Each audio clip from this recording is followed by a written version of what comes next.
This is Jennifer. We are in her basement. She's a regular student at the Home Repair Resource Center, and she's going to tell us some things about her basement mold issues. Hello. So, a couple years ago, there had been a water infiltration problem, and I knew that there had historically been mold underneath the carpet, and I had to get new carpeting installed as a result because it was just a giant mess. A couple years after that, so about last year, there was reason for me to suspect that the mold issue had come back.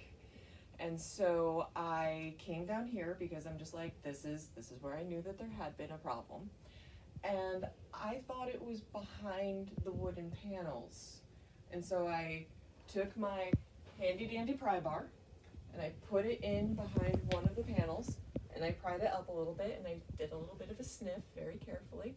And it smelled musty, so I immediately decided this has to be taken care of right now. So I'm a big fan of having the proper personal protective equipment. Made sure that I had N95 masks, so that way I had a respirator. I tried to close my doors to keep any potential issues in this room.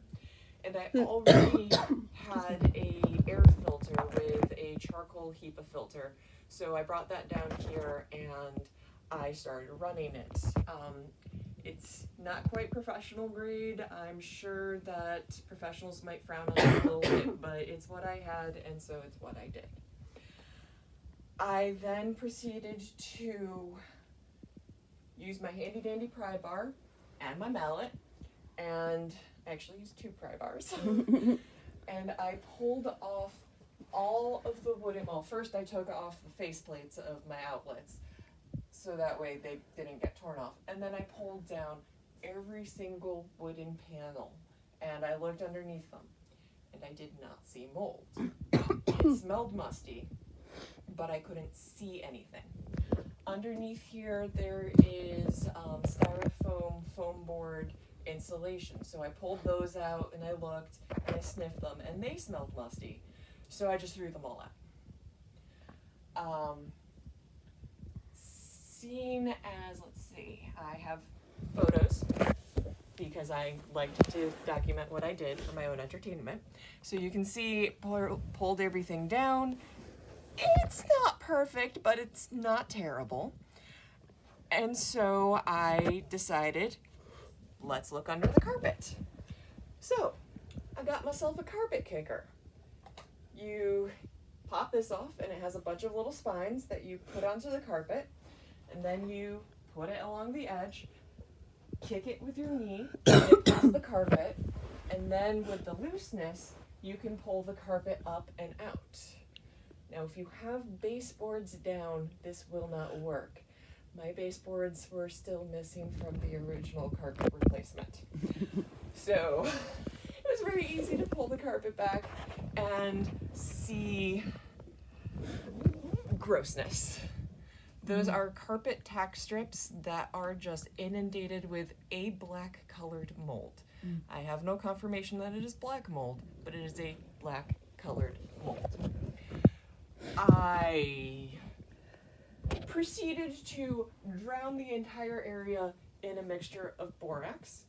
You can also use a bleach solution, but seeing as I have fairly new carpet that I did not want to bleach out, I also like the idea of the peroxide action destroying cellular membranes or other things like that, whereas bleach can just kind of kills and doesn't necessarily destroy the material.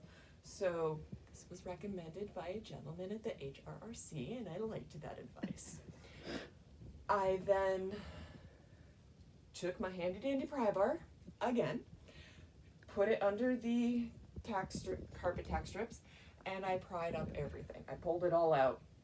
I went around the corner as well to make sure that there was nothing over here because they're the external walls. So if there's a problem, it's probably gonna be on those. And threw all that out.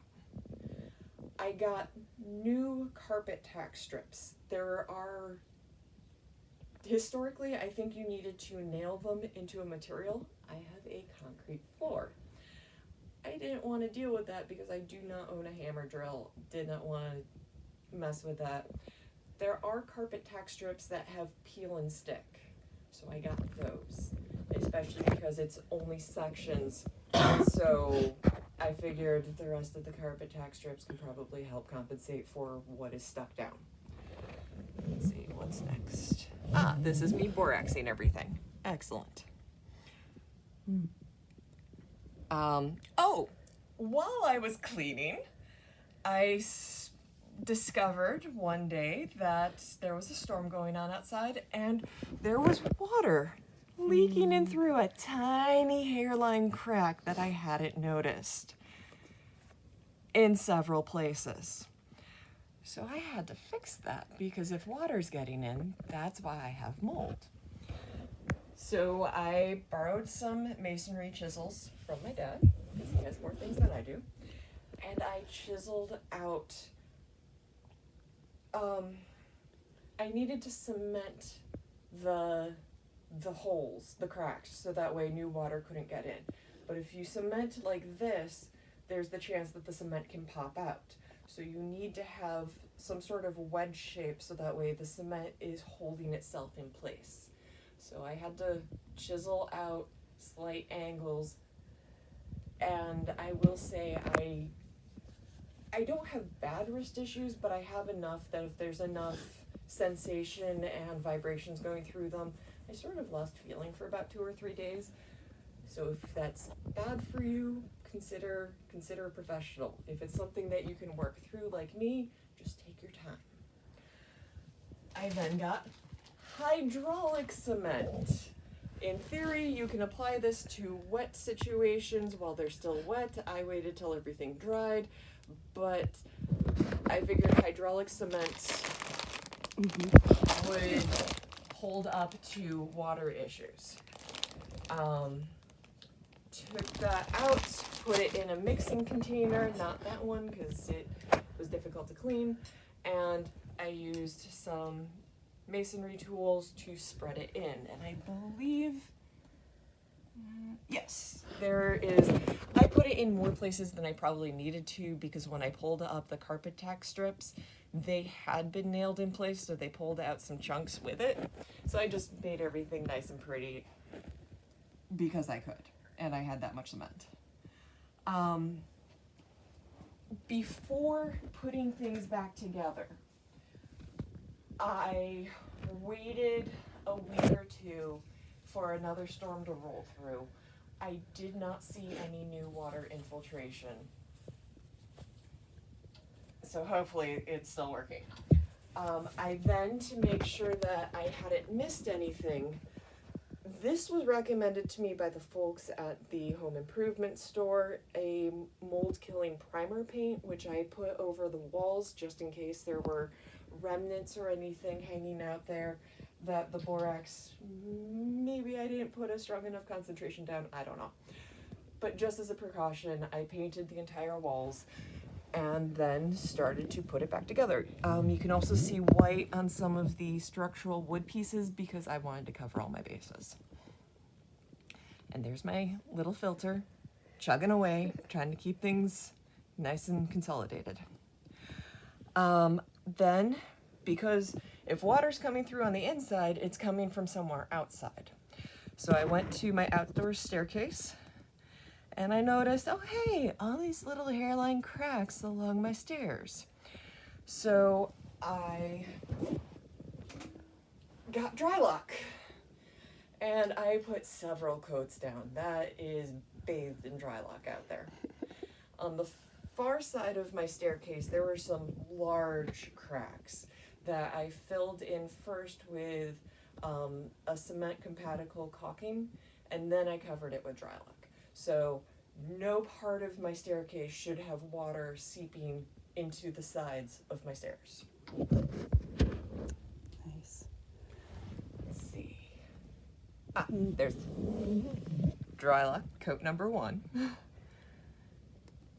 And, so I mentioned that there had been styrofoam insulation under there. I went through, I measured out every individual square between the wooden pieces so that way I could measure individual squares of foam insulation to put back in there.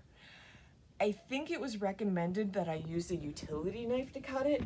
That was a pain. I stopped that very quickly. I used a regular wood saw. It got staticky and there were little styrofoam bits on it. It cut through this like butter. It was wonderful. I fitted each of the pieces back in, and then see Nice. all of them in place. And then I put the panel boards back up. And I tacked them in with panel nails. Hey!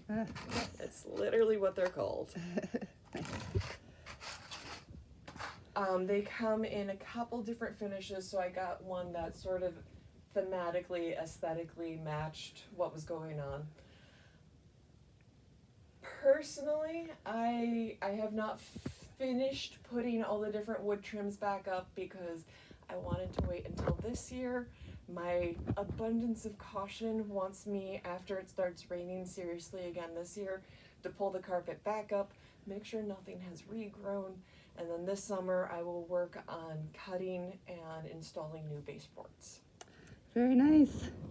Cool. Well, thank you, Jennifer. This is a great tour of your basement mold repair.